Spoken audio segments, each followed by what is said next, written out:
Thank you for joining this evening. Welcome. My name's Alison. Those that haven't met me, I'm a personal trainer, group fitness instructor, Reiki therapist, and more recently I've been focusing on menopause, primarily because I'm going through it myself. I'm perimenopausal.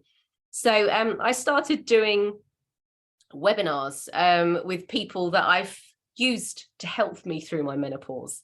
I am not going down the HRT option at the moment, just because I want to see if I can manage it myself. And also I have endometriosis, and you know that if I take more kind of estrogen and stuff, that could potentially make my endometriosis worse.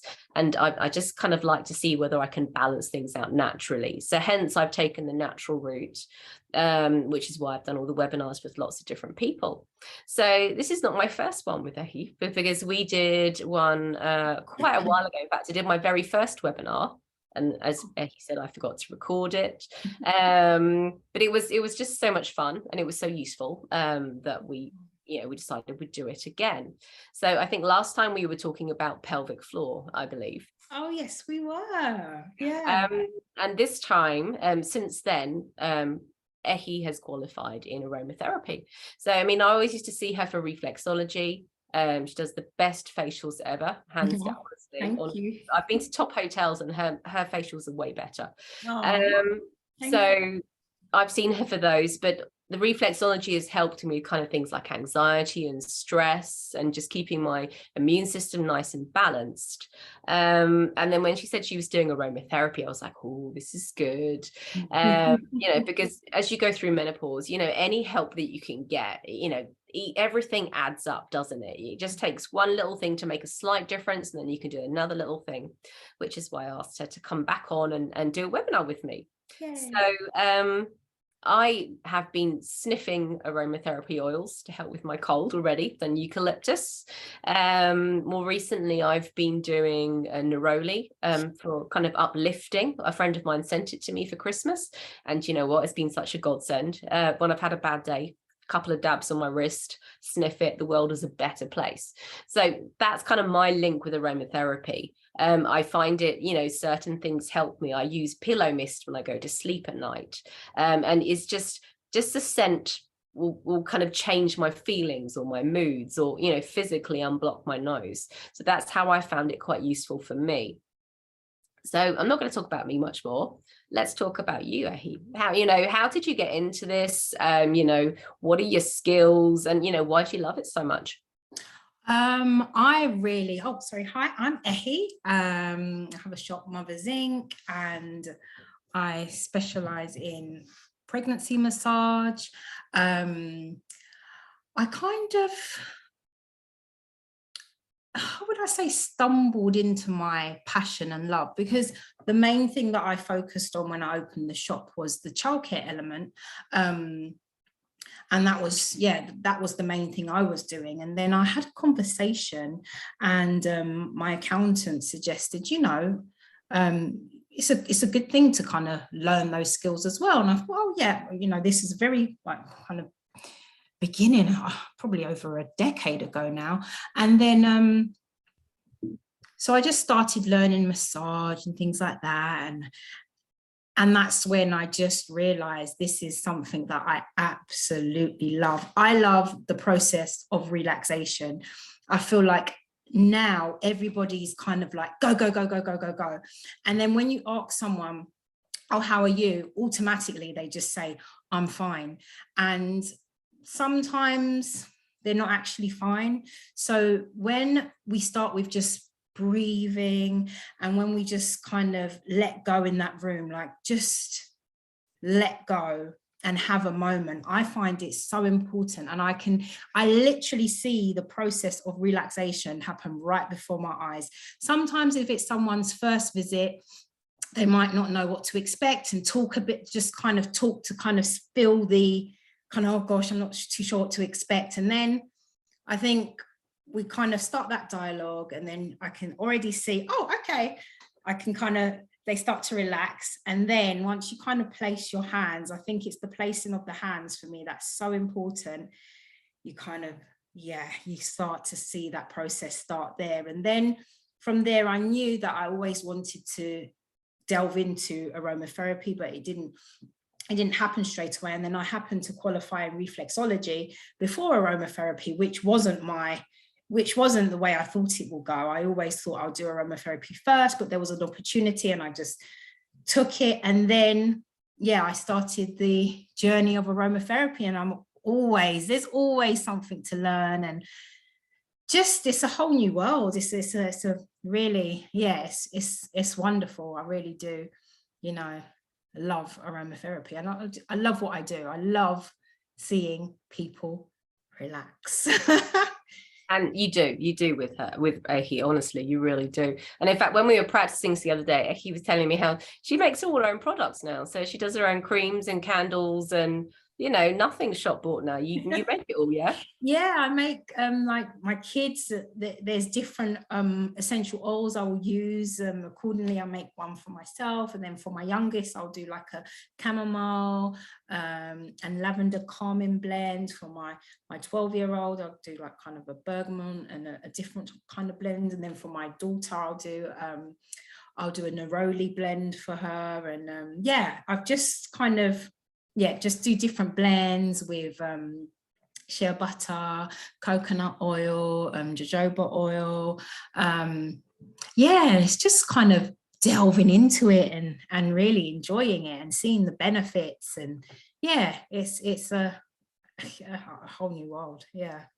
Okay, so we kind of know about you a little bit more now. Let's go into a little bit more about most people are kind of familiar what aromatherapy is. I remember when I first had reflexology, when my mum qualified like 10 years, 15 years ago, nobody knew what it was. The natural health world was very, very small at that point. And possibly a little bit witchcrafty, people kind of but now it's much more commonplace, isn't it? So, what is aromatherapy and how does it work? Obviously there's some sciencey stuff, and if you want the sciencey stuff, we've actually found some good articles and research that we can add to an email with the recording of this at the end.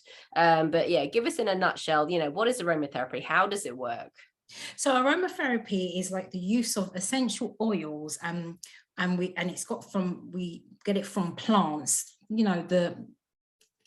It's a gift from nature basically, and it just has therapeutic properties. There's it just adds to overall well-being. It has physical and emotional effects, and it's just the main way of extracting essential oils. It's the main way is steam distillation, but there's all different ways of extracting the essential oils. But in a nutshell, it's all different parts of the plant. It could be the bark, it could be the leaf, it could be any part of the plant, and it's just extracted and used for its beautiful therapeutic properties. And how because I've just already talked about sniffing, and obviously I've been using some rose oil as well on my skin around my nose, just to kind of bring down the glow in the dark thing going on at the moment. But how would you use how can you use aromatherapy oils? Because we've talked about you make your blends for your kids and stuff and for yourself, but what other ways can we use it? You can use it in a diffuser, you can use it in an oil burner, you can use it in the bath, you can put a few bits in the pulse points at the back of your neck, on your arm. You could put it on your feet.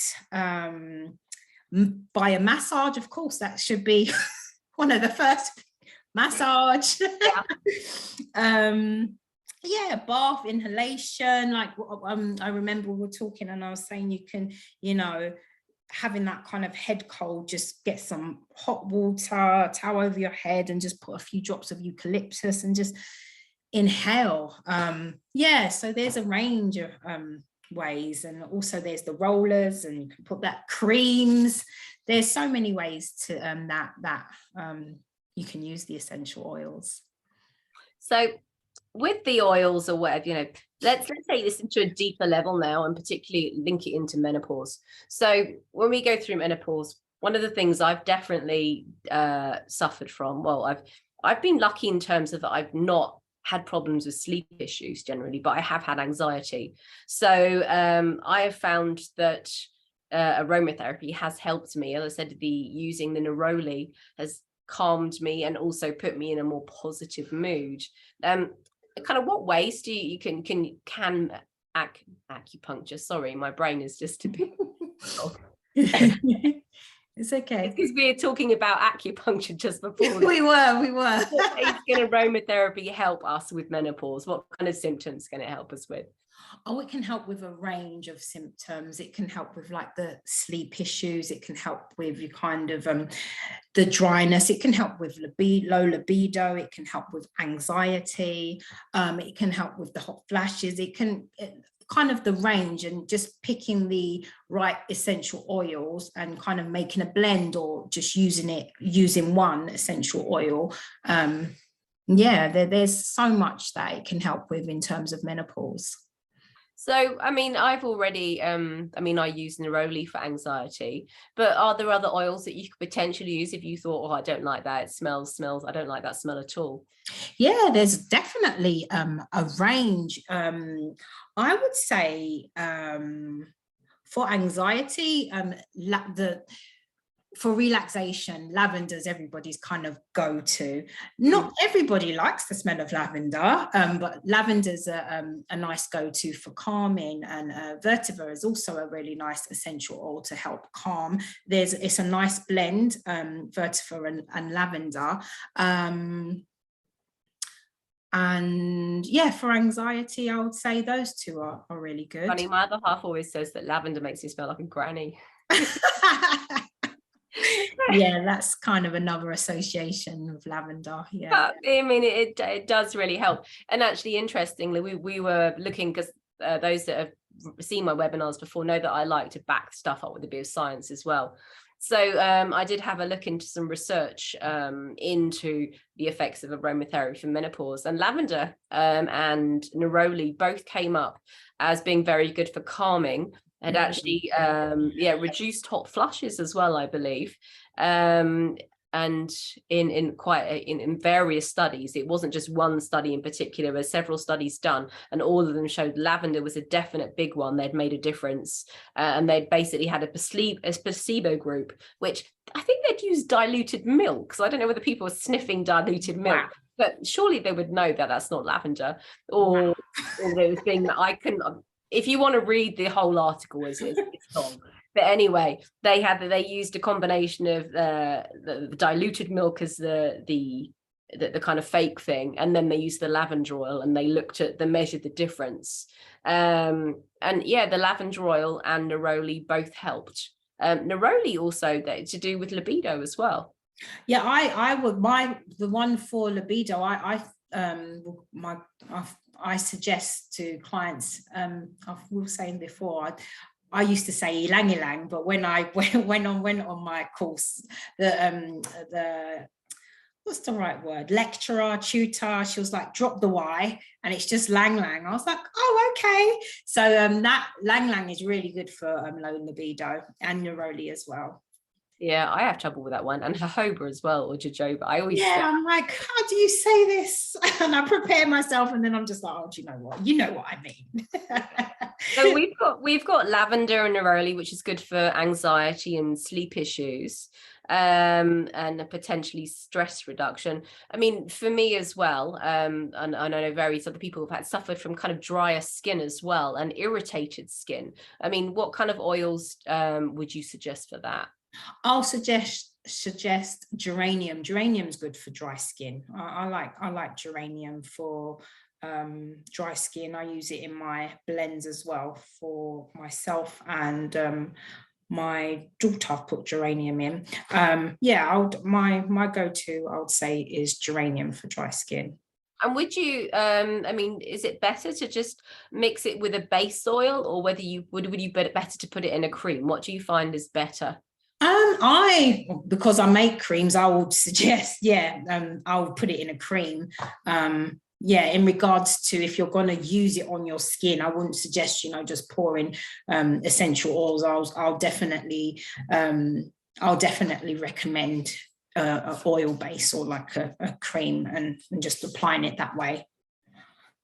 Okay. And then one of the other things that I've often, I've come to you with as well is muscular aches and pains. And during menopause, you know, because of the drop in estrogen, our body gets, and the hydration in our muscles and tissues is less, then we tend to get a lot tighter and we get very sore. So aromatherapy I found is really nice in forms of a massage or a soak in the bath to ease my muscles as well. Now for me, my favorite oil, I have to say, is black pepper. Oh yes, black pepper. Which is I remember the first time I had a massage and someone said, I'm going to use black pepper on you. I was like, really? I Yeah. thought this is going to be, you know, I want a nice smelly oil that smells, you know, pretty. But actually it was lovely. What other oils could somebody use, you know, if they kind of think, oh, black pepper, maybe not. What other oils could they use for muscular pain? I like lavender or muscular pains. Lavender, Lang Lang's also good, and I like kind of a eucalyptus kind of for like muscles, and I think that's a nice blend.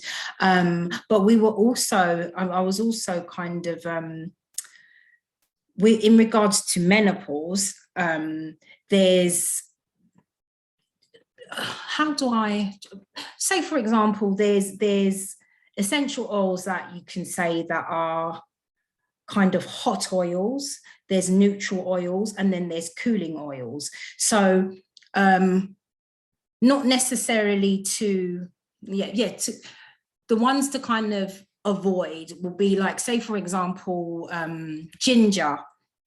When you apply it to the skin, it's automatically, it heats. So things like, I'm not sure, we haven't touched on like the hot flashes and things like that, where I would recommend something that's more cooling. So like peppermint, to just put some filtered water, put a few drops of peppermint and spray it on your face in the night if you have a hot flash. And I kind of drifted off into another I went left a bit when you asked me about muscles. Yeah, so I'd say no, because actually, I mean, we talked about it because I actually hadn't contemplated putting it into like a water carrier or something. It's nice and I could cooling. spray it. And the hot flush thing, I just think, if you imagine you could have it by your bed and you're lying there and you wake up all sweaty and hot and you think, oh God. And you know, half the time you could just get your spray. Yeah, and just it has a real nice cooling effect.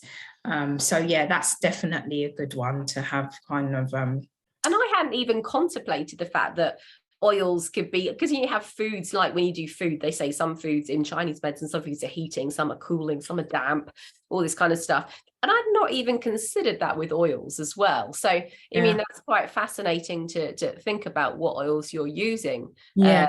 And whether it's actually complementing your symptoms or not as such. Yeah, and for specifically for menopause, it's just trying to go for the cooling essential oils like peppermint.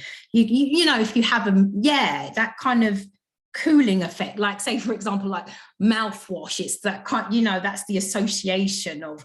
But if you eat a bit of ginger, it's heat. Yeah. So So you're ideally, if you suffer from hot flushes, you want to kind of avoid the ginger, the black pepper. Yeah, and go for clary sage. Yeah, clary sage is excellent with in regards to menopause. Clary sage and peppermint, excellent. I've never used clary sage before, I have to say. Yeah, clary sage is it's really nice for like the balancing, and in regards to the like drop of the estrogen levels, clary sage really helps with that balance. So I'll recommend the use of clary sage. I'll recommend the use of peppermint oil. A nice blend is clary sage, peppermint, and lemon. That sounds nice. But then not lemongrass, because lemongrass might be seen as a hot. So confusing. Okay, sorry. So, and then what about, and I've already done a good example of this, brain fog. If you've got brain fog, what smell would help you? Just because I remember when I used to work in an office back in the day, and we'd have like really rubbish days, we used to put I think we used to use citrus oil to wake ourselves up after like mid-afternoon when we're having slumps. What kind of, would that be a good one to use? Or yeah, citrus oil. You helped me out there. I was like, brain fog.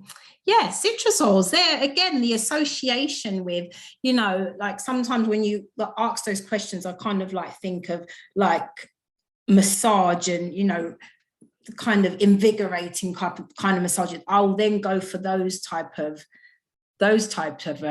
blends where it's more uplifting. So I guess, yeah, the uplifting kind of, the citrus type smells will be good for that. Yeah. I remember the whole office stunk of citrus oil. And when our bosses came in and they were just like, what have you guys been doing here? It stinks of lemons. And we're just like, you want us to work better? We've created a better working environment with the smell of lemon. So, but needless to say, we were told not to do that again because it was. Wow. I would be like, yay! Oh, there we go. So, is it better to just is to have a single scent or to blend? Is it, how many oils should you blend if you're doing a blend? Can it be too much? I wouldn't overcomplicate it. I like to use, like when someone comes in for like an aromatherapy massage, I kind of just sit down, go for a consultation, ask what kind of a massage like if they just want to relax, if they say, oh, I think my skin's feeling a bit dry, or if they're like, I just want to kind of, feel like wake up a bit. I'll use 3 essential oils. Yeah, I tend to go for a blend or 3. One's fine, but aromatherapy, I tend to use a blend of 3. And then tell me, because when you told me this, I was like, it's so simple, but it's genius. Tell us how you get the blend right in terms of how much of each oil you use. I can't remember what it was I was watching quite a while ago, and the lady, she gave such a good kind of way of measuring for, so you get 2 bits of tissue, and then you put like a drop on each bit of tissue, and then you kind of sniff it by itself, and then put it together and think, that blend smells nice. And then in regards to how much, you'll kind of like move one further away and think, that's nice. And then you'll say, okay, I want more of this smell. So say, for example, you've got lavender and geranium. Geranium's it's quite a strong, well, they're both quite dominant smells. And I guess, they all evaporate at different, anyway, sorry. If you move the geranium like just slightly and you think I prefer that smell, then you might put 2 drops, 3 drops lavender, 1 drop geranium, and that's how you kind of create the ideal smell and tailor it for yourself. Just 2 separate bits of tissue, and then you kind of test it that way. And I thought, oh, that's good. It's genius, because I often just I'm like, no, that smells a bit too strong. Yeah, as well, you like that, no, too much, too little. So that's a genius thing. So before we move into questions, because time flies so quickly, it's already we've all kind of covered your favorite menopause oils. Are there any that we haven't covered that you would say, yeah, this is a definite good one for menopause? I might like rose. Sorry, say that again. Excuse me. Are there any oils that are maybe good for like menopausal headaches and things like that? Or what do you find that most people menopausal really need? If I was going to say, my favorites are peppermint, clary sage, lang lang, which still sounds, I'm so sorry, lang lang, geranium, rose, neroli,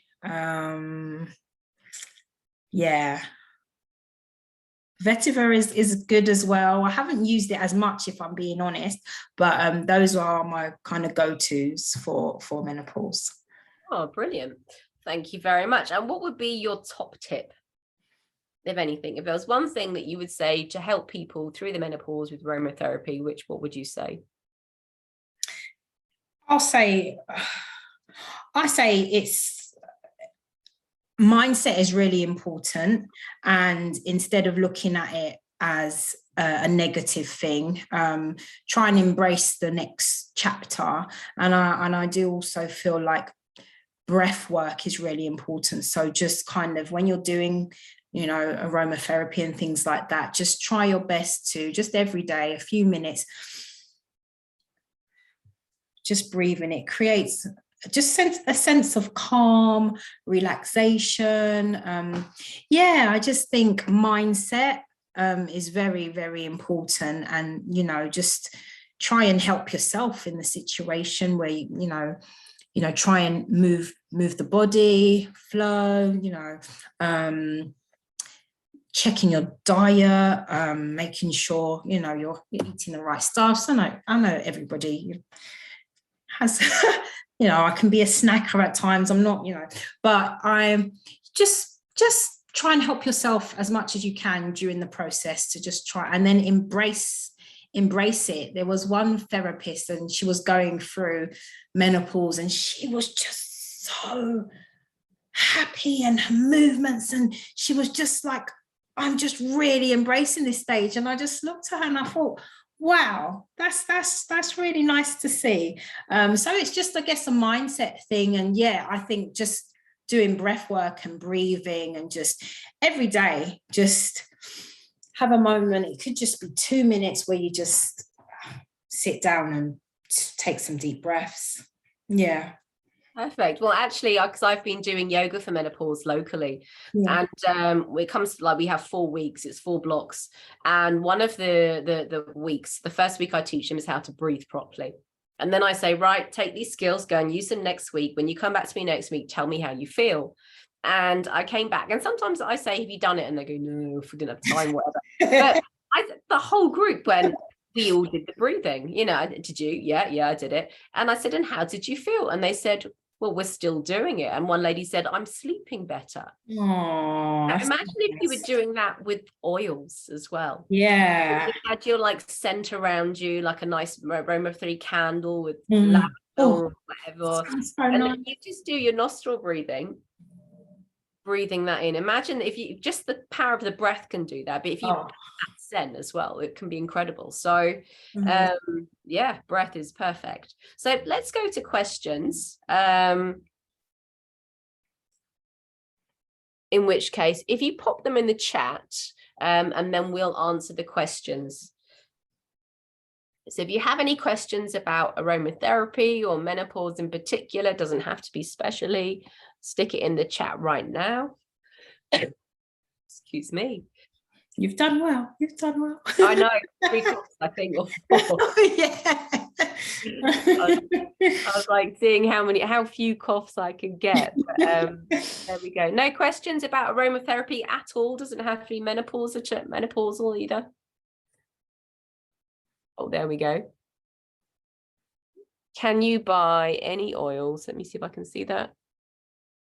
Or is a certain brand better?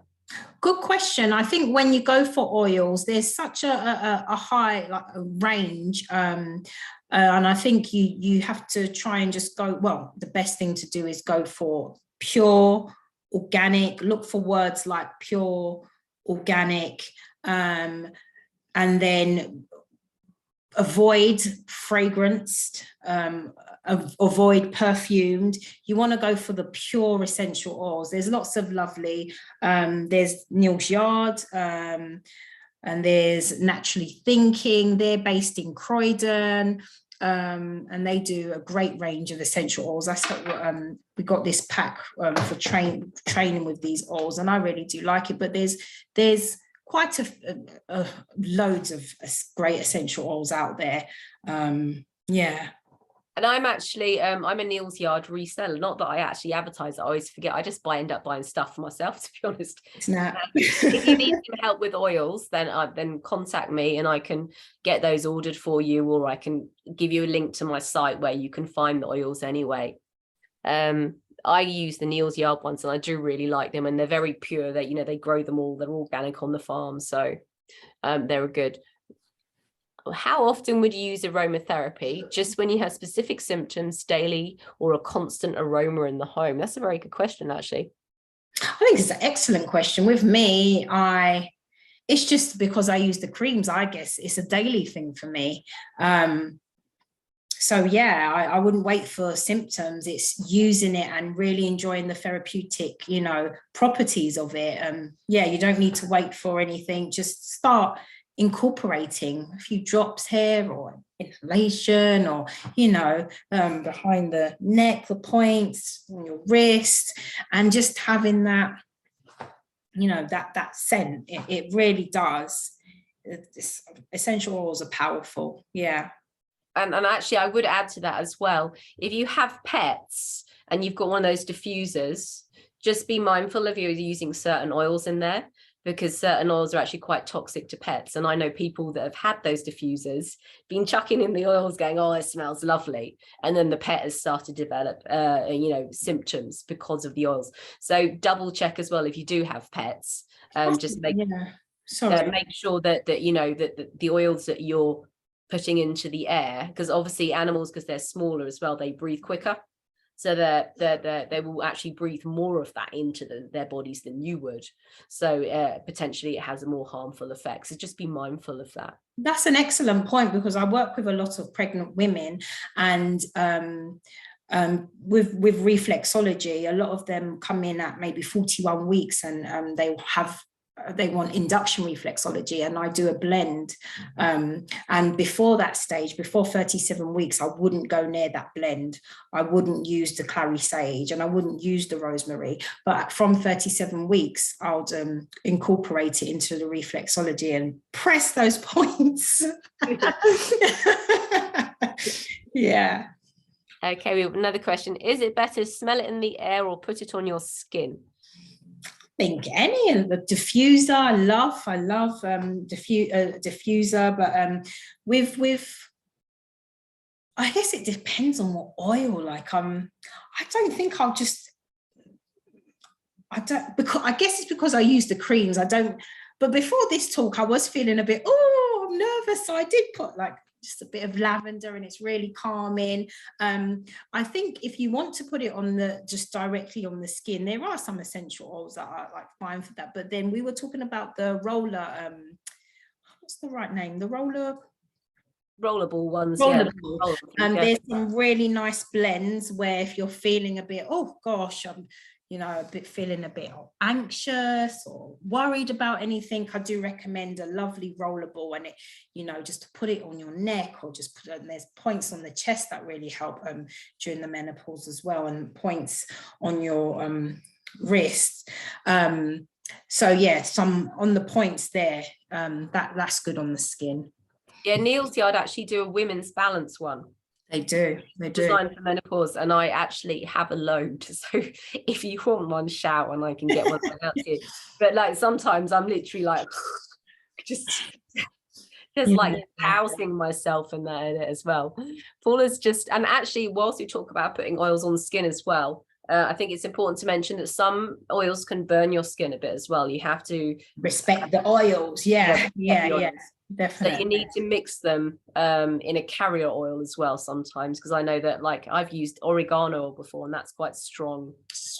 Yeah. And cinnamon as well. It's a good antifungal, but I think it's quite strong as well, isn't it? That's a very good point. Yeah. Okay, we have another question.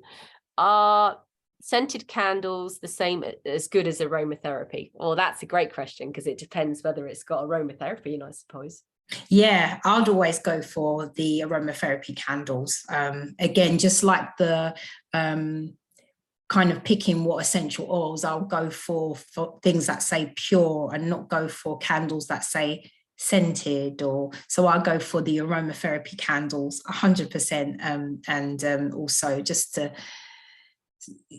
now I think a lot is the kind of soy wax that's being used a lot. Yeah, so I'll go for, I hope I've answered the question correctly, I'll go for the aromatherapy instead of the scented. Yeah, no, because there are a lot of candles on the market now that are kind of just like, you know, calming or whatever, but actually some of them are fragranced. And, yeah. So you're smelling it, but you're not really getting the same benefits. Yeah. It's getting chemical stuff. Oh, I answered it. Thank you. Excuse me. Does anyone have any other questions? Really good questions. They were quite good questions, weren't they? Good, yeah. And I think we've covered quite a lot. So hopefully you've got kind of a few oils that you might want to go and get. You've got some ideas on how you can do it, like either dropping it in your bath or massaging it into your skin, or if you're lucky, getting someone else to massage it into you, or spritzing it in water. But yeah, there's so many different ways, and yeah, no, maybe try some oils, because we always go for the standard ones, don't we? We always go for like lavender or whatever. Yeah, actually it's the go-to. There's some really nice different ones that we just think like the vervitier, the vetiver. I think that's the way to say it. I don't even know what it smells like. I have no idea now. So now I've used it a lot, and again, it's the go-to oils. But you know, vetiver is really good for the calming element in regards to menopause. So yeah. So I'm gonna have to go and find that in the shop now and sniff it, because I'm really curious to know whether it's going to be earthy or citrusy or floral, or it's interesting. But thank you so much, guys, for taking time out to join us this evening. Oh, that's brilliant. Thanks, Vic. Oh, yay. And I hope you like the pet thing as well. I thought that would be useful, because I do know people that have experienced their cats and dogs being sick because of their That is really, it's such a good point. In fact, I bought a floor cleaner which contained citronella or something. Oh, citronella is distinctive. And it was really toxic for cats. And somebody else posted it on Facebook, and I looked it up, and I realized I bought it and didn't use it. Wow. Asthma off, so they started using it. And they spent weeks trying to work out what it was. Wow. So, yeah, there you go. But what I will do is, this is recorded, so I'll edit it up. I will send it to you guys, because you've registered for the webinar. You'll get a recording so you can watch it again if you want. And also I'll tag in the email some research as well. So if you want to get all geeky and sciencey, like then I should have worn my glasses as well. I know. Yeah, this is a more intelligent look. So it also hides the bags under your eyes as well. Oh, you look fine. But there you go. So thank you so much for joining us. Thank you for the cow behind as well. Thank you, cow. We'll get rid of it by the next webinar. And thank you, Ehi, for taking your time out. Oh, no problem. Really, it's been lovely. So if you have any questions that you'd like to ask me or whatever, if you have a quick look in the chat again, Ehi's details are there. So if there's anything you specifically want to chat to her about, you can. I know a couple of you definitely are South London anyway. You're miles away. But if you are in South London and you want a good facial, go see Ehi. And it's same way, if you're looking for somebody that's good with aromatherapy or whatever, get in contact. Ehi's a member of kind of an association to do with aromatherapy. I'm sure she'll be able to push you in the right direction. Definitely. Happy to. Amazing. Have a wonderful evening, guys. Thank you so much for joining. Bye. Take care. Bye-bye. Thank you, Ruth. Nice to meet you.